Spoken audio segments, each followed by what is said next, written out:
Le 70%, chiffre frappant, et la menace d'une période de 48 heures avaient plongé le Burkina Faso dans une crise inédite. Ibrahim Traoré, face à cette situation de pression internationale, devait décider entre sauver l'économie du pays ou céder à des concessions déjà historiques. Ce dilemme n'était pas qu'une question de chiffres, mais de souveraineté, de ressources minières et de l'avenir d'une nation. Pourquoi, à ce moment précis, la décision du président allait redéfinir le destin de l'Afrique de l'Ouest? Ibrahim Traoré se trouve face à une décision qui pourrait transformer le Burkina Faso en symbole de résistance ou en victime de pression extérieure. Dans les heures qui ont suivi l'ultimatum, le Burkina Faso se trouvait à un carrefour historique. Le pays devait choisir entre céder aux pressions économiques et diplomatiques ou préserver son indépendance face aux puissances extérieures. La promesse implicite de certains conseillers du président était claire. Un pays peut conserver sa souveraineté sans sacrifier ses ressources naturelles. Cependant, cette promesse comportait un risque majeur. Refuser l'exigence d'un partage de 100% des ressources aurifères risquait de provoquer une rupture diplomatique et une aggravation de la dette extérieure. Ibrahim Traoré, avec sa capacité à naviguer dans un environnement complexe, savait que chaque choix comportait des conséquences directes sur la stabilité interne du pays.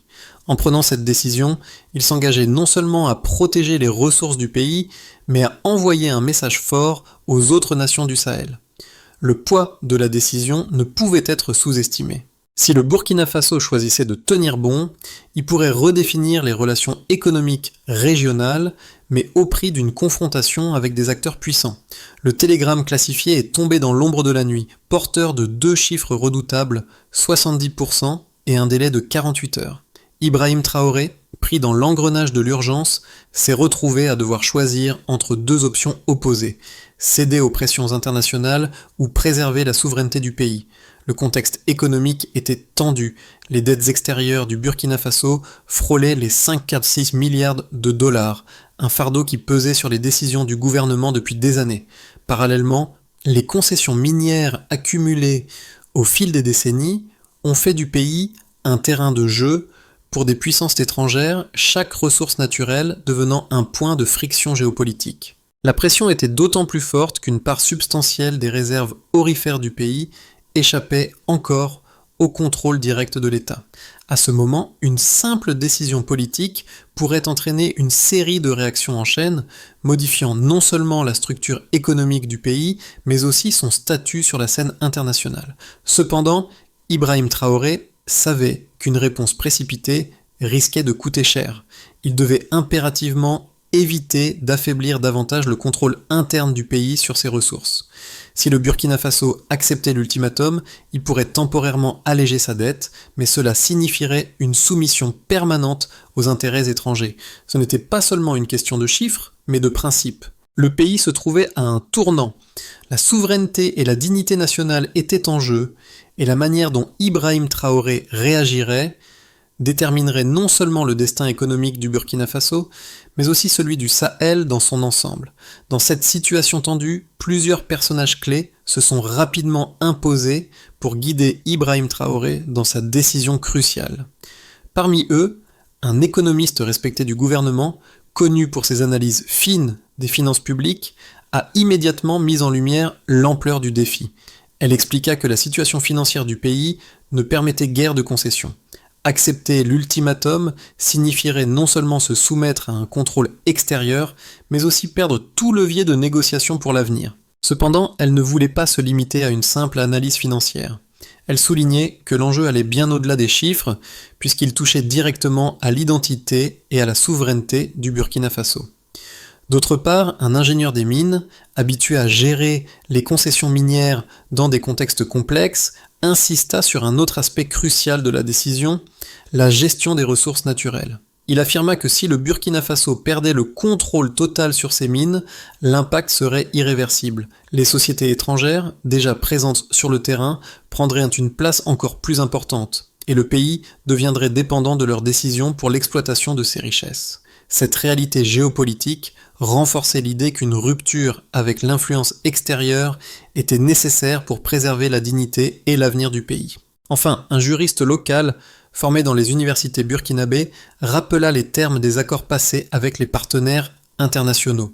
Certains, selon lui, contenaient des clauses qui, une fois activées, offraient des leviers légaux pour redéfinir les relations contractuelles avec les acteurs étrangers. Il proposa de reconsidérer les engagements, soulignant que la souveraineté passait aussi par une révision de ces relations. Mais l'heure était au choix et le temps pressait. La pression était désormais sur Ibrahim Traoré, qui devait décider rapidement de la voie à suivre. La situation a rapidement évolué après l'ultimatum, une pression qui a jeté le Burkina Faso dans une phase de décision immédiate. Dès la réception du télégramme, la machine politique s'est mise en marche. Ibrahim Traoré a convoqué ses conseillers, réunissant une équipe de hauts et responsables pour évaluer les implications de l'ultimatum. Les premiers signes d'une escalade diplomatique sont apparus dès les premières heures. Les chancelleries internationales ont intensifié leur pression, tandis que les médias étrangers ont amplifié l'incertitude autour des décisions prises à Ouagadougou. Mais le président savait qu'il ne pouvait plus se permettre d'attendre davantage. Le premier acte fort a été l'activation d'une série de mesures pour sécuriser les zones minières stratégiques. Des unités militaires ont été envoyées sur place pour verrouiller les sites, éviter toute fuite d'informations et limiter les risques de sabotage. Cette décision, bien que justifiée par des préoccupations de sécurité, a également servi de signal fort à la communauté internationale. Le Burkina Faso ne céderait pas à la pression extérieure sans défendre ses ressources vitales. Dans le même temps, le gouvernement a lancé des négociations secrètes avec plusieurs pays voisins pour discuter de l'avenir des ressources minières de la région. Le but était de tisser des alliances solides avec les pays du Sahel afin de renforcer la position du Burkina Faso.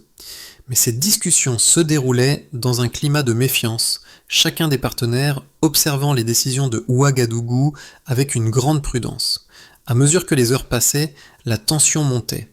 Les conseillers militaires burkinabés ont commencé à prendre des mesures supplémentaires, révisant les stratégies de défense des sites aurifères, tandis que les autorités économiques étaient occupées à envisager des alternatives au financement extérieur. Cette double approche, à la fois militaire et économique, a permis de créer une dynamique de défense de la souveraineté qui ne laissait plus de place à une décision diplomatique traditionnelle. Le tournant décisif est survenu lorsque les premiers mouvements sur le terrain ont été relayés par les médias régionaux. Les images de forces militaires burkinabées contrôlant des sites stratégiques ont circulé, provoquant des réactions diverses dans la presse internationale. Certaines capitales occidentales ont exprimé leurs préoccupations quant à la sécurité des investissements, tandis que dans le Sahel, plusieurs pays ont commencé à se rapprocher de la position burkinabé. Les alliés régionaux ont perçu l'opportunité de solidifier un front commun face aux pressions extérieures. Parallèlement, les tensions économiques ont été exacerbées. Le prix de l'or a connu une légère hausse sur les marchés mondiaux, réagissant au climat d'incertitude qui émanait du Burkina Faso. Les experts ont commencé à prédire que cette montée des tensions pourrait affecter les échanges commerciaux dans la région, un fait que le gouvernement burkinabé a rapidement intégré dans sa stratégie.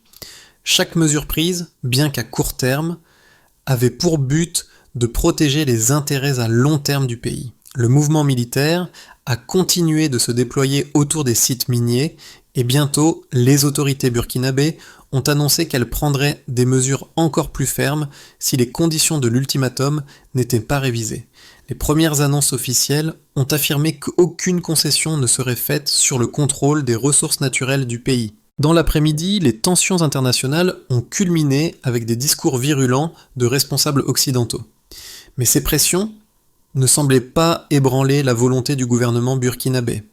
Ibrahim Traoré se préparait à une confrontation d'envergure, mais il savait que chaque action qu'il entreprendrait aurait des répercussions non seulement pour le Burkina Faso, mais aussi pour l'ensemble du Sahel. La rupture était désormais inévitable. Les premières heures suivant l'ultimatum ont été marquées par une accumulation rapide de données économiques et géopolitiques qui ont éclairé la décision de Ibrahim Traoré. Parmi les chiffres les plus frappants, celui des dettes extérieures a immédiatement attiré l'attention. Le Burkina Faso se trouvait sous le poids d'une dette colossale de 5,6 milliards de dollars, dont une grande partie était liée à des accords d'exploitation minière avec des acteurs étrangers. Si le pays décidait de céder aux exigences de l'ultimatum, il pourrait alléger cette dette de manière significative, mais cela aurait signifié abandonner définitivement une part considérable de ses ressources naturelles. Les conseillers financiers ont rapidement estimé que cette option pourrait réduire la dette de 30%, mais au prix de la perte de contrôle sur les ressources stratégiques de l'État. Le deuxième chiffre clé qui a marqué le début de la riposte du gouvernement a été la production annuelle d'or qui se chiffrait à environ 85 tonnes. Cela représentait une grande partie de l'économie du pays, mais une part importante de cette production échappait encore à la supervision de l'État. Si les conditions de l'ultimatum étaient acceptées, cette part risquait de s'élargir encore, excluant totalement les revenus miniers du budget national. En revanche, refuser l'accord signifierait risquer une réduction immédiate des flux financiers, notamment avec une contraction probable du PIB de 3,2% sur l'année suivante. Ce chiffre a été calculé par les économistes gouvernementaux et a soulevé la question de savoir si une telle perte à court terme valait la peine pour préserver la souveraineté à long terme. La réponse à cette question se trouvait dans un troisième indicateur, celui de la répartition des revenus miniers. À l'heure actuelle, près de 60% de l'or extrait échappait encore au contrôle de l'État, alimentant les entreprises étrangères et leurs partenaires. Mais la décision de renationaliser une partie de ces sites aurait pour effet de rapatrier des recettes fiscales importantes. Les analystes ont estimé qu'en rétablissant un contrôle national sur une plus grande part de l'exploitation minière, les revenus publics pourrait augmenter de 22% au cours du trimestre suivant. Ce chiffre était crucial. Il montrait que l'indépendance minière, bien que coûteuse à court terme, pourrait se traduire par une amélioration de la position financière du pays. Les coûts immédiats de cette décision ne se limitaient cependant pas à l'économie. La rupture avec les puissances extérieures risquait d'entraîner une instabilité accrue, comme l'indiquait une autre donnée inquiétante, les fluctuations sur le marché de l'or. En réaction à l'incertitude générée par la crise burkinabé, le prix de l'or a augmenté de 3,7% dans les premières 4 heures, un signe de l'agitation des investisseurs internationaux. Bien que ce chiffre puisse sembler positif pour le pays à court terme, il mettait en lumière les tensions croissantes sur les marchés mondiaux, exacerbées par le refus de l'ultimatum. Cela signifiait que, tout en gagnant en contrôle sur ses ressources, le Burkina Faso se retrouverait dans une situation encore plus vulnérable à l'évolution des marchés mondiaux. Un autre facteur mesuré par les experts a été l'impact sur la stabilité politique et sociale du pays. Les rapports indiquaient une montée de l'incertitude dans les grandes villes, où les discussions sur la souveraineté et les implications économiques occupaient de plus en plus les débats publics. Cette agitation sociale a été corroborée par des sondages internes montrant que 68% des Burkinabés soutenaient un refus de l'ultimatum, bien que cette position comportât des risques immédiats. En dépit de l'incertitude, un soutien populaire croissant pour une approche plus audacieuse était palpable, ce qui a renforcé la conviction de l'équipe dirigeante que l'option de la rupture était la plus viable à la fois sur le plan stratégique et politique. En somme, ces données ont offert un cadre solide pour la prise de décision, permettant à Ibrahim Traoré et à son équipe de ne pas simplement s'appuyer sur des spéculations, mais sur des chiffres clairs et des analyses détaillées. Chaque indicateur économique pointait dans une direction. La souveraineté, bien que coûteuse à court terme, était l'option la plus stratégique pour le pays à long terme. Mais ce choix n'était pas sans conséquences, et chaque action prise par le gouvernement risquait d'affecter de manière significative l'équilibre économique du pays. Alors que les tensions augmentaient, le débat interne au sein du gouvernement burkinabé se cristallisait autour de deux arguments opposés. D'un côté, les partisans d'une rupture totale avec les pressions extérieures soutenaient que cette décision serait bénéfique à long terme pour le pays et qu'il n'était pas possible de continuer à accepter des conditions qui bridaient la souveraineté nationale. Pour eux, l'ultimatum représentait une opportunité pour le Burkina Faso de retrouver sa pleine indépendance économique. Ils faisaient valoir que le refus de l'accord enverrait un signal fort à la communauté internationale. Le pays n'était pas prêt à sacrifier ses ressources naturelles pour satisfaire les intérêts étrangers. La réappropriation du contrôle sur les mines serait perçu comme un acte de dignité nationale et un moyen de renforcer l'autonomie économique à long terme. Ce groupe insistait sur le fait qu'il s'agissait d'une occasion unique de se libérer des chaînes imposées par des décennies de contrats miniers déséquilibrés. Il soulignait également qu'une telle décision pourrait stimuler un sentiment nationaliste et fédérer la population derrière le gouvernement. De l'autre côté, les opposants à une rupture brutale mettaient en avant les risques économiques immédiats liés à un refus. Ils estimaient que le Burkina Faso, un pays enclavé, dépendait trop de ses relations économiques avec l'extérieur pour se permettre un affrontement direct avec les puissances internationales. Selon eux, l'acceptation de l'ultimatum, bien qu'humiliante, permettrait de réduire rapidement la dette extérieure et de maintenir une stabilité économique fragile. Ils pointaient du doigt les conséquences négatives sur la croissance économique et la société en général. Une contraction du PIB, des sanctions internationales potentielles et la perte de crédibilité sur le marché international. L'argument central de ce groupe était que la souveraineté n'était pas simplement une question de contrôle des ressources, mais aussi de préservation de la stabilité interne. Il considérait que la meilleure option était de négocier une révision des accords existants plutôt que de se précipiter dans un conflit qui risquait de déstabiliser le pays à court terme.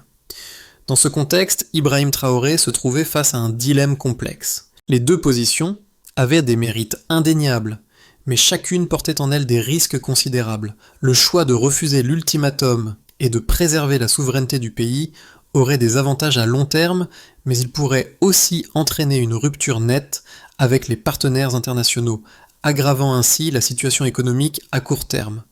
D'autre part, accepter les termes de l'ultimatum offrirait un soulagement immédiat sur le plan financier, mais cela compromettrait à jamais le contrôle du Burkina Faso sur ses ressources minières. Ce débat intense soulignait l'ampleur du défi auquel Ibrahim Traoré était confronté. Il devait non seulement prendre en compte les réalités économiques et géopolitiques, mais aussi la volonté du peuple et le soutien de ses conseillers. Quelle que soit la décision, elle marquerait un tournant majeur dans l'histoire du Burkina Faso et de la région. À ce moment de la crise, la situation commençait à prendre un tournant décisif. La rupture semblait désormais inévitable. Dans les rues d'Ouagadougou, les manifestations de soutien à la décision de refus de l'ultimatum se multipliaient. La pression populaire s'ajoutait à celle des responsables gouvernementaux, créant une dynamique qui ne permettait plus de retour en arrière. Le sentiment d'unité nationale prenait forme, avec des slogans scandant la souveraineté et l'indépendance du pays.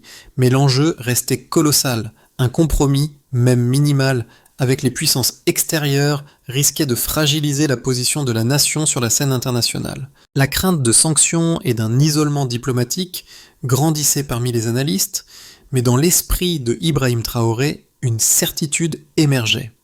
Ce choix, bien qu'incertain à court terme, renforcerait le pays à long terme en lui permettant de se libérer de l'emprise étrangère qui pesait sur ses ressources naturelles. Le Burkina Faso ne pouvait plus se permettre de vivre sous la contrainte de puissances étrangères. Le processus de décision était désormais clair. Il fallait agir, coûte que coûte, et protéger ce qui restait de la souveraineté du pays. Les conséquences de la décision prise par Ibrahim Traoré se sont rapidement manifestées à la fois sur le plan national et international.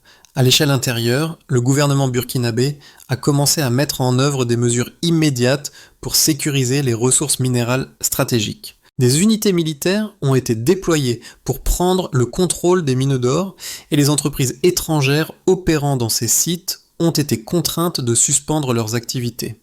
Cette décision audacieuse, bien que bien accueillie par une grande partie de la population, a rapidement provoqué des tensions avec les partenaires internationaux. Les diplomates occidentaux ont exprimé des préoccupations croissantes, avertissant que des sanctions économiques pourraient être imposées, affectant ainsi les échanges commerciaux du pays. Le Burkina Faso, déjà confronté à une dette importante, risquait de voir son accès aux marchés financiers internationaux restreint, ce qui aurait des répercussions négatives sur ses projets de développement à court terme. Sur le plan régional, cependant, les effets ont été plus nuancés.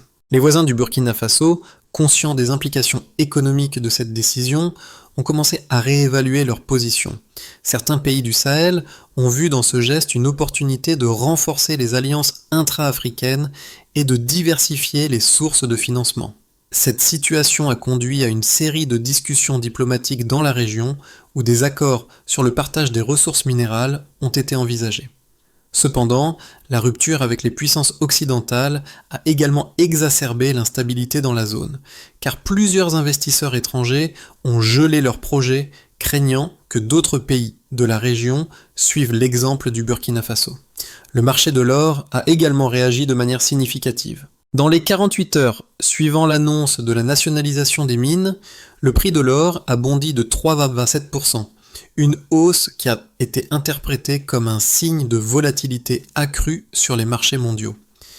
Ce phénomène a révélé l'ampleur de l'interconnexion entre les économies locales et globales, mais ça a également mis en lumière l'indépendance accrue du Burkina Faso dans la gestion de ses ressources naturelles. Bien que cette hausse des prix soit favorable à court terme, elle a également attiré l'attention sur la fragilité du marché, susceptible de réagir de manière brusque aux incertitudes géopolitiques. Internes à la nation, les premières réactions sociales ont montré un soutien majoritaire à la décision prise par le président.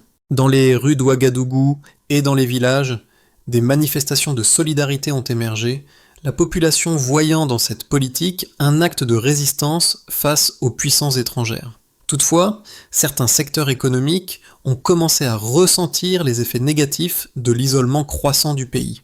Le secteur agricole, par exemple, a observé des perturbations dans les chaînes d'approvisionnement dues aux tensions avec les partenaires commerciaux internationaux. Les répercussions économiques, bien que ressenties immédiatement, ont aussi mis en évidence une dynamique plus complexe, un potentiel de résilience à long terme.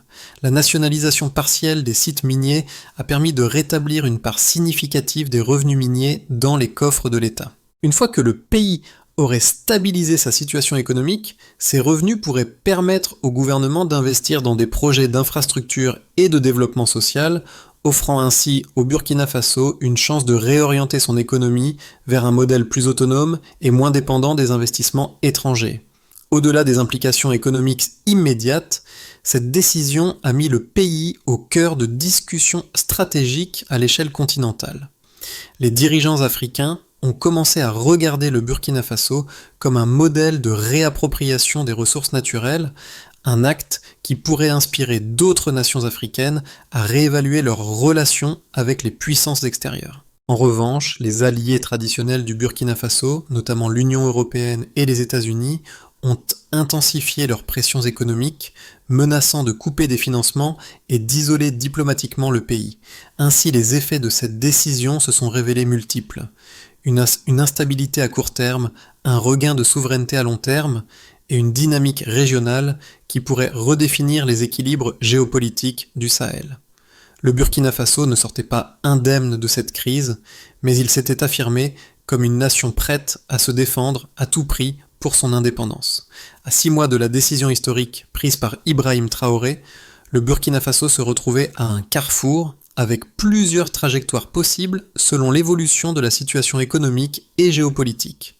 3 scénarios se dessinaient alors, chacun portant ses propres promesses et risques. Chacun de ces scénarios était modelé par des facteurs externes, tels que les réactions des partenaires internationaux et des dynamiques internes, notamment la gestion des ressources minières et les ajustements politiques. Dans un premier scénario, celui où le pays tient la ligne, dans ce scénario, le Burkina Faso parviendrait à maintenir une trajectoire de stabilité en consolidant ses ressources internes. Les efforts de nationalisation des mines se poursuivraient et l'État réussirait à réorienter une partie des flux miniers vers des projets locaux. Toutefois, cette voie comporterait un coût, une contraction économique modérée, une inflation croissante et des tensions diplomatiques continues avec les grandes puissances. Les sanctions économiques, prévues par l'Union européenne et les États-Unis, affecterait les exportations et freinerait l'investissement étranger, mais le pays trouverait progressivement des alternatives, notamment grâce à des partenariats renforcés avec des pays voisins du Sahel. En revanche, le marché de l'or pourrait rester volatile, et l'économie pourrait souffrir d'un isolement partiel. Le principal atout de ce scénario serait la réduction de la dépendance aux acteurs extérieurs et la possibilité d'investir dans des secteurs stratégiques pour l'autosuffisance nationale, tels que l'agriculture et les infrastructures. Dans un scénario plus optimiste, porté par un effet d'entraînement africain, si le Burkina Faso réussissait à naviguer avec succès à travers ces défis économiques, un scénario plus optimiste se dessinerait. Ce scénario reposerait sur l'idée que l'isolement initial du pays entraînerait une réévaluation des relations économiques dans la région, particulièrement avec les autres pays du Sahel. Un rapprochement plus concret avec des partenaires africains se développerait, notamment dans les secteurs de l'énergie, des infrastructures et des télécommunications. Ce rééquilibrage régional pourrait conduire à un renforcement de la souveraineté économique collective du Sahel, avec la mise en place d'un fonds souverain commun ou la création d'une monnaie régionale.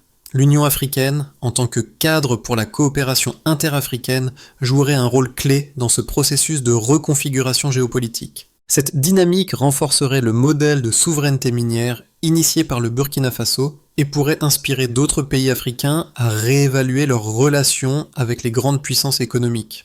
Si ce scénario se concrétisait, le pays pourrait voir une croissance soutenue de ses revenus miniers, tout en réduisant sa dépendance aux investissements étrangers. Enfin, dans un scénario plus pessimiste, celui de la crête étroite, le scénario pessimiste prévoyait une intensification des tensions économiques et diplomatiques. Si le Burkina Faso ne parvenait pas à stabiliser ses relations avec ses partenaires internationaux, des sanctions sévères seraient appliquées, provoquant un isolement croissant du pays sur le plan économique et diplomatique. Les prix de l'or pourraient chuter en raison de l'incertitude croissante sur les marchés mondiaux, exacerbée par la politique de nationalisation. Le pays pourrait voir ses recettes fiscales diminuer à court terme, avec une contraction économique significative. Les pénuries d'approvisionnement et les hausses de prix sur les produits essentiels pourraient alimenter des tensions sociales internes. Si cette situation venait à se concrétiser, la cohésion sociale et la stabilité politique du pays seraient mises à rude épreuve, d'autant plus que le climat d'incertitude risquerait de faire augmenter les tensions internes, notamment parmi les populations les plus vulnérables. En somme, les trois scénarios proposés reposaient sur la capacité du Burkina Faso à gérer les pressions extérieures tout en réaffirmant son contrôle sur ses ressources naturelles. Le pays devait naviguer entre les risques de conflits diplomatiques et les opportunités d'une autonomie économique renforcée. Le défi résidait dans la capacité du gouvernement à maintenir un équilibre entre ces forces contradictoires et à choisir le meilleur chemin pour préserver la souveraineté du pays tout en assurant la stabilité économique et sociale. La situation du Burkina Faso, en pleine crise après la décision audacieuse d'Ibrahim Traoré, avait des répercussions bien au-delà des frontières du pays. La communauté internationale suivait de près les événements, mais ce sont les populations locales qui ressentaient le plus directement les effets de cette rupture géopolitique. Les rues d'Ouagadougou, autrefois calmes, étaient maintenant le théâtre de manifestations populaires.